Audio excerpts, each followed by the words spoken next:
కాంగ్రెస్ పార్టీలో కొనసాగుతున్న చేరికల పర్వం. కాంగ్రెస్ పార్టీలో చేరిన వేములవాడ పట్టణ సెస్ డైరెక్టర్ నామాల ఉమా లక్ష్మీరాజం కండువా కప్పి పార్టీలోకి ఆహ్వానించిన ప్రభుత్వ విప్ ఆది శ్రీనివాస్.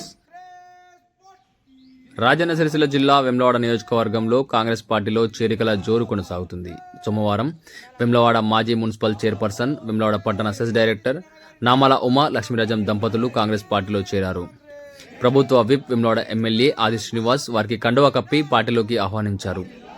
ఈ సందర్భంగా ఆది శ్రీనివాస్ మాట్లాడుతూ కాంగ్రెస్ పార్టీ పేద బడుగు బలహీన వర్గాల అభ్యున్నతి కోసం అందిస్తున్న సంక్షేమ పథకాలు నచ్చి కాంగ్రెస్ పార్టీలో చేరారన్నారు. కాంగ్రెస్ పార్టీ పేద ప్రజల కోసం 6 గ్యారంటీలు అమలు చేస్తుందని, పేద ప్రజలకు కాంగ్రెస్ పార్టీ ద్వారానే న్యాయం జరుగుతుందన్నారు. రానున్న పార్లమెంట్ ఎన్నికల్లో కాంగ్రెస్ పార్టీ గెలిపే లక్ష్యంగా పనిచేస్తామన్నారు.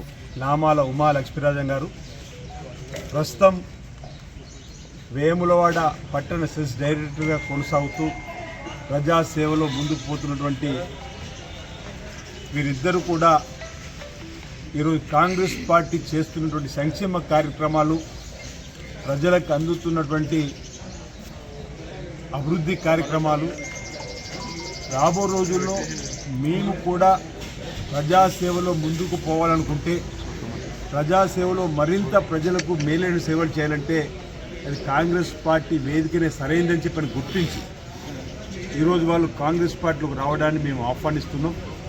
ఈరోజు వారికి కండవ కప్పి కాంగ్రెస్లోకి ఈ ఇద్దరు జంటను కొనుక్కుంటాం. నామాల లక్ష్మీరాజన్ కూడా గతంలో వార్డు సభ్యుడిగా, ఉప సర్పంచ్గా కూడా సేవలు అందించినటువంటి అనుభవం ఉన్న వ్యక్తిగా, వేర్ల పట్టణంలో పలు సమస్యలు పరిష్కారం చేసినటువంటి వాళ్ళుగా వారిని ఈరోజు కాంగ్రెస్ పార్టీలోకి సాధారణంగా ఆహ్వానించి వారికి కాంగ్రెస్ పార్టీ కండువా కప్పడం జరిగింది. నేటి నుంచి కాంగ్రెస్ పార్టీ కుటుంబంలో సభ్యులుగా చేరారు.